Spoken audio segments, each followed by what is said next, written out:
Boa tarde. Daremos início à coletiva de imprensa com o vice-presidente da República e presidente do Conselho Nacional da Amazônia Legal, Hamilton Mourão. A primeira pergunta é da Rádio Nacional, com Vitor Ribeiro. A pergunta é sobre desmatamento. Oi, presidente, boa tarde. Presidente, eu queria que o senhor explicasse um pouco o plano Nossa Amazônia. São 5 eixos de ação. Eu queria que o senhor explicasse quais são esses 5 eixos e se tem algum que o governo considere prioritário. Bem, Vitor, o plano Nossa Amazônia, ele pega todas as ações que nós consideramos, né, que são sinérgicas e eficientes para a gente operar nos 3 vetores que são fundamentais aí na questão da Amazônia, né? A proteção, a preservação e principalmente o desenvolvimento. Então ele integra todas as ações dos diferentes ministérios, ele é transversal, porque não há ações isoladas, não adianta você dizer que eu combato o desmatamento apenas com as ações do IBAMA e do CMBio, porque eu também preciso combater o desmatamento com ações da FUNAI, eu preciso combater o desmatamento com ações do Ministério da Agricultura. Então, ele é transversal. Então, houve um trabalho inicial feito dentro das comissões, né? A comissão integradora, ela fez a juntada disso aí, discutiu já alguma coisa dentro das comissões e agora nós estamos devolvendo aos diferentes ministérios, dando um prazo aí de 30 dias para que eles retifiquem ou ratifiquem tudo que está colocado ali e, a partir daí, ele possa ser assinado e se tornar um documento do Estado brasileiro para a próxima década. Tá bem? Seguimos com o veículo Metrópolis. Rafael Vileda, também a sua pergunta é sobre desmatamento e COP26. Presidente, obrigado por atender a gente. Eu gostaria de perguntar qual o discurso que o Brasil pretende levar para a COP26 com a saída aí do ministro Ricardo Salles, que botava bastante ênfase na questão do crédito de carbono e monetizar esse crédito de carbono. Eu queria saber se o Brasil vai manter esse discurso e como vai lidar com as críticas, já que o desmatamento continua em níveis alarmantes. Muito obrigado, Rafael. Essa questão, né, da discurso da COP26, nós já viemos ajustando isso há algum tempo. Tivemos aí, há cerca de 15 dias, a reunião com o Alok Sharma, né, que é o presidente designado da COP. Ele percorreu aí vários países, parou aqui no Brasil. Nós tivemos a oportunidade, então, de apresentar as nossas posições a respeito do assunto como um todo. O que nós enxergamos, né? Não há dúvida que o mundo passa por uma mudança climática e há um esforço que tem que ser feito por todos nós no sentido de impedir, né, que haja um aumento excessivo da temperatura e que, consequentemente, levará a condições extremamente difíceis para que a vida da Terra, como a gente entende, se mantenha. Então, isso aí não há o que discutir mais a esse respeito. A gente sabe que de 100% de emissões de gases de efeito estufa, 23% são oriundas, vamos dizer, do desmatamento e do uso da terra, ou seja, agricultura, pecuária, e os outros 77% são das emissões, né, oriundas aí de combustíveis fósseis, que é onde os países industrializados, então, são os grandes responsáveis. Nós, Brasil, temos que lidar com a nossa parte nisso aí. Então, nós temos os nossos compromissos nacionalmente assumidos, nossas NDCs, né, que estão em redução de 37% das nossas emissões em relação ao ano de 2005 até 2025, em 43% até 2030 e, obviamente, eliminar o desmatamento ilegal, né, até o final desta década, algo que determinados representantes já dentro do Congresso, como a própria senadora Cátia Abreu, que é uma pessoa atuante nessa área, julga que nós podemos até encurtar esse prazo. Então, o discurso que nós temos que colocar perante a COP, número 1, é deixar claro que nós estamos fazendo o nosso trabalho, tá, com as dificuldades que a gente enfrenta, né, em questões orçamentárias, não só para que haja o recurso financeiro para material e, vamos dizer, mobilidade dos nossos agentes, como também na quantidade de agentes. Agora mesmo está sendo aberto um concurso para o IBAMA e para o ICMBio, vai contratar mais 740 profissionais. Então, isso já é, né, uma medida clara, né, do governo do presidente Bolsonaro, no sentido de aumentar a força de trabalho e a capacidade operacional das agências. Mas nós vamos precisar de mais.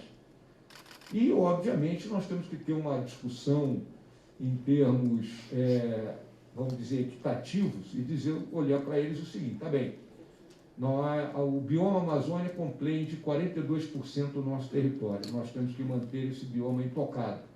Então, nós temos que abrir mão de explorar 40% do território brasileiro da forma como os outros países exploram os deles, né? Então, tem que haver uma compensação por isso.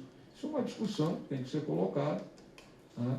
Todos os fóruns que eu tenho ido com entidades aí da iniciativa privada, todo mundo fala num número cabalístico aí de 10 bilhões de dólares que a gente teria a receber anualmente.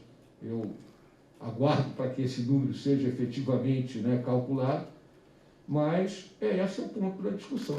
Nós temos que fazer a nossa parte, não resta a menor dúvida, né? Temos que defender a nossa soberania dentro da Amazônia. A soberania é entendida como que nós temos lei e a lei tem que ser aplicada. Não é porque o território pertence ao Brasil que nós vamos deixar de aplicar a lei. Nós temos que aplicar a lei da forma como ela está colocada. Isso, para mim, é o ponto de honra do Estado de Direito, que é o qual nós vivemos. Tá bom, Rafael? Seguimos com o Globo. Dimitrios Dantas, também sobre desmatamento. Boa tarde. Eu queria fazer duas perguntas, na verdade, em relação à diminuição do desmatamento. Saiu um estudo recentemente de que houve maior redução em áreas onde o Exército não estava presente. A que o senhor atribui isso? E a segunda pergunta, na verdade, seria só sobre a meta, que o senhor falou que já deve ficar abaixo dos 10%. Se é isso mesmo, se está confirmado que deve ficar por volta de 5% a redução esse ano? Muito bem, Dimitri. O que acontece é o seguinte: há muita desinformação a esse respeito, né? O que ocorre, né, é que tem que entender que o papel das Forças Armadas não é exercer a fiscalização. O papel das Forças Armadas na operação de GLO é garantir os meios logísticos e de segurança para que as nossas equipes das agências ambientais operem. Quando você entra em áreas que estão invadidas, como as terras indígenas, unidade de conservação, aquele pessoal que está lá dentro que invadiu, ele muitas vezes reage de forma violenta contra a ação dos nossos agentes ambientais, né? E são poucos, né? Entram 2, 3, 4 agentes do IBAMA, eles vão se sentir intimidados por 20, 30 pessoas, né, que estarão lá dentro. Então, a garantia da segurança propiciada pelas Forças Armadas lhes dá tranquilidade para trabalhar, além de o apoio logístico. Quem é que tem capacidade de deslocar pessoal e material, estabelecer uma base de combate no meio de uma área de selva, alimentar aquelas pessoas que estão lá, né, dar a mobilidade que o meio aéreo, por exemplo, o helicóptero propicia, né? Só a Força Armada tem isso. Então é isso que tem que entender. É um trabalho de sinergia que finalmente foi compreendido. Eu, semana passada, tive a oportunidade de ir ali na região do sul do Pará e ver que agora o trabalho está dando certo. Consequentemente, né, nós fechamos o ciclo, né, do PRODES no dia 31 de julho. A nossa estimativa é que vai ficar nessa faixa aí dos 5% a menos, né? Isso só é anunciado ali para o final de outubro, início de novembro, depois que o pessoal do INPE fizer todas as suas medições, né, em cima dos alertas de desmatamento que foram, né, observados. Mas, por outro lado, nós entramos no mês de agosto com uma redução de 35%, né, do desmatamento. Ou seja, mostrando que as ações adquiriram, né, uma dinâmica própria e, consequentemente, a gente começa a ter resultado. Agora, é importante, né, que todo mundo tenha consciência que existem terras indígenas, unidades de conservação, que foram demarcadas e já tinha gente lá dentro. Então, e ninguém tomou nenhuma providência para tirar essas pessoas, né? E cada vez que essas pessoas vão ficando mais tempo lá dentro, né, é um problema a ser resolvido. Hoje, qual é o pior problema para a gente? não é o desmatamento unidade de conservação em terra indígena, ele não é tão grande como naquelas terras públicas. Tá? E o que são as terras públicas? São terras que não estão adjudicadas para iniciativa privada, não estão como unidade de conservação nem terra indígena. Nós temos ainda, aqui no Brasil, 500 mil quilômetros quadrados na Amazônia, para você ter uma ideia, isso é 1,5 vezes a Alemanha, não é? Que não tem dono. E aí nós temos que proteger isso aí. Tá bem? Seguimos com a Rede Amazônica, Maiara Subtil. A pergunta é sobre IBAMA e ICMBio. Boa tarde, presidente. O senhor falou brevemente sobre o ICMBio e IBAMA.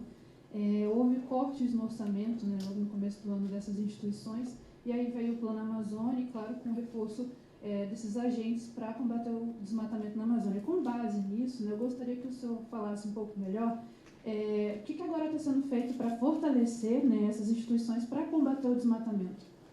Muito obrigado aí, Maiara. Depois daquela reunião que o presidente Biden convocou no mês de abril, né, aquela cúpula do clima, e onde o presidente Bolsonaro se comprometeu a dobrar, né, o orçamento, ele realmente foi colocado o recurso lá no IBAMA e no ICMBio. Né? Então foram mais de 270 milhões, né, que foram adjudicados para o Ministério do Meio Ambiente. Hoje, segundo o dado que eu tenho, ainda tem 170 milhões desse recurso disponível até o final do ano, que, na minha visão, é um recurso mais do que suficiente para as tarefas que o Ministério do Meio Ambiente tem que realizar. Vamos lembrar que não é só a Amazônia, né? Nós estamos enfrentando uma situação difícil no Pantanal, outras regiões do país também com problemas aí de incêndio, fruto, né, desse período de seca e de calor. Além, né, conforme eu falei aqui anteriormente, eu acho que foi para o Rafael, né, sobre a contratação de mais 740 funcionários. Também a Agência Nacional de Mineração não está na tua pergunta, mas é outra agência que está abrindo concurso para contratar gente também, porque eles estão com um efetivo pequeno e em torno de 250 funcionários da agência em condições de se aposentar. Então, da noite para o dia, pode perder toda a sua força de trabalho praticamente. Então, são as tarefas que estão sendo feitas, né, pelo governo, no sentido exatamente de fazer a recuperação da capacidade dos organismos de fiscalização. Mas eu lembro sempre o seguinte, né, não adianta só isso. Né? Nós temos que trabalhar em todas as vertentes, né? Não é só a repressão. A gente tem que dar condições para que as pessoas que vivem na Amazônia, elas tenham condições de ter algum tipo de renda. Né? Então, por isso, nós precisamos de projetos de desenvolvimento, né, que utilize, né, a biodiversidade da floresta e gerem essa renda para que a pessoa lá não se envolva nos ilícitos. O antagonista, com CD Silva, a sua pergunta é sobre multas na Operação Verde Brasil 2. Vice-presidente, na quarta-feira passada, o senhor anunciou um balanço parcial de multas aplicadas na Operação Sanaúma, e o Ministério da Defesa já publicou balanços de multas aplicadas nas operações Verde Brasil 1 e 2. Acontece que ninguém sabe quantas dessas multas realmente foram pagas. Há poucos dias atrás, a CGU negou um recurso de um antagonista via Lei de Acesso à Informação para a gente ter acesso a quantas das multas das operações Verde Brasil 1 e 2 já foram pagas. O IBAMA alega que isso é consultável via dados abertos, mas não é verdade. O campo de dados abertos das multas do IBAMA não permite a gente consultar por operação. Então não dá para alguém, exceto o Ministério da Defesa ou o senhor, saber quantas dessas multas já foram pagas. O que o senhor vai fazer para que o público possa saber quantas das multas das operações Verde Brasil 1 e 2 já foram pagas? Obrigado pela pergunta aí, CD. Eu não tenho acesso também a essa informação, tá? Então tem que buscar esse acesso. Tá? O que eu posso te dizer é o seguinte, é que existe um contencioso permanente em relação às multas. Tá? Não é igual multa de trânsito, que chegou na tua casa, tu tem um X de tempo ali que é bem reduzido para você contestar aquilo, né? Tipo, passou no pardal ali com a velocidade acima da prevista, e você dizer que o motorista não era você, era tua esposa, teu filho, tua filha, seja lá quem for. Né? Então é muito mais simples. Nessa questão das multas ambientais, é um contencioso que se arrasta, né? E a estimativa que nós temos aí é que tem alguns bilhões de multas não pagas. Né? Eu não tenho esse dado, né? Então não posso chegar e dizer para ti, olha, é assim, é assado, então vou procurar ver o que eu posso fazer a esse respeito. Tá bem? Seguimos com a TV Globo, Letícia Carvalho, sobre desmatamento. Oi, boa tarde, presidente. O senhor informou agora que vão ser contratados 700 servidores ali, funcionários, por ICMBio e IBAMA. Amanhã, também, no final de sexta-feira, acaba a operação, a nova GLO, né? 31 de agosto. E, além disso, IBAMA e ICMBio teve um outro edital de chamamento para contratação de brigadista e só foi contratado metade do que estava previsto. A gente está vendo que a gente está entrando na temporada do fogo, Amazônia e Pantanal pegando fogo, tem a questão do desmatamento, com o fim da GLO, com o número de brigadistas além do que estava previsto. Como é que vai ser essa questão dos servidores? Como é que vocês veem esse cenário? Letícia, o que eu posso já te falar de antemão é que a GLO vai ser estendida. Tá? Eu conversei com o ministro da Defesa hoje, do recurso inicialmente solicitado, uma vez que ele demorou para chegar, sobrou recurso, então nós temos condições de estender aí por mais 45 dias, que é o período crítico, né, que nós vamos enfrentar agora na questão de queimadas, principalmente aí na Amazônia, né, que é onde a gente está operando. A contratação é concurso, né, então é edital, tem todo um tempo aí, né, a questão do serviço público, eu não posso contratar as pessoas da noite para o dia. A questão dos brigadistas foi aberto, né, vamos dizer, a possibilidade da contratação, mas não apareceu gente para completar aquelas vagas, né? Essa é uma situação, né, que a gente está enfrentando. A turma aí olha, vou trabalhar por 3 meses, 4 meses de brigadista e depois eu perco esse emprego, né, e termina não indo. Então são, vamos dizer, problemas que nós temos que enfrentar e temos que solucionar. Então hoje a solução sempre qual é? O emprego da Força Armada. A Força Armada continua no terreno. E vamos encerrar a coletiva com a participação do Poder 360, Murilo Fagundes. A pergunta do Murilo é sobre embaixadores e indígenas. Vice-presidente, boa tarde. Obrigado pela coletiva. Minha primeira pergunta é sobre a viagem dos embaixadores, né, à Amazônia. Eu queria saber se a estratégia vai ser diferente da última, do objetivo também, né, o que está se programando. E também aproveito para perguntar sobre os indígenas. Eles estão em Brasília protestando contra as demarcações e o marco temporal. O presidente Bolsonaro falou sobre isso hoje. Gostaria de perguntar qual que é a avaliação do senhor sobre esse movimento. Obrigado.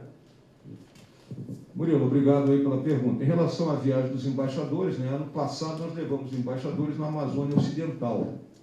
Né? A Amazônia Ocidental, ela em grande parte ali, 90%, 95% dela é área preservada. Agora nós vamos levar na Amazônia Oriental, onde se encontram realmente os maiores problemas. Então o que nós vamos pretender mostrar? Mostrar um projeto de mineração correto, mostrar uma área que não está correta, para que eles vejam, né? E mostrar os trabalhos de pesquisa, né, e de inovação que são feitos com base nos institutos que nós temos lá na região de Belém do Pará. Assim como também, né, eles vão visitar áreas de madeireiras ali na região de Santarém e vão ver madeireira que está ok e madeireira que também não está ok.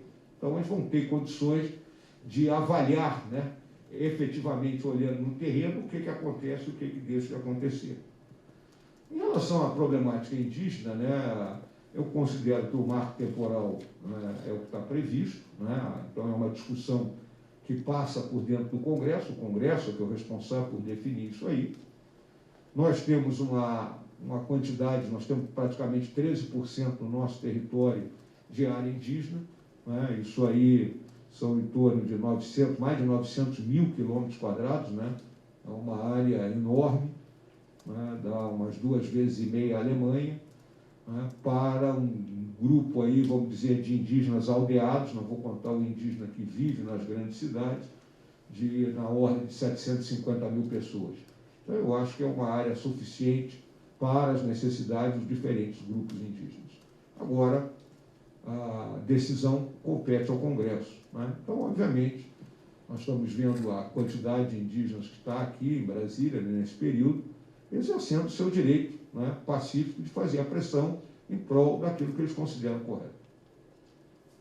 A coletiva está encerrada. Pessoal, muito obrigado. Grande abraço aí para vocês. Hein? Obrigado.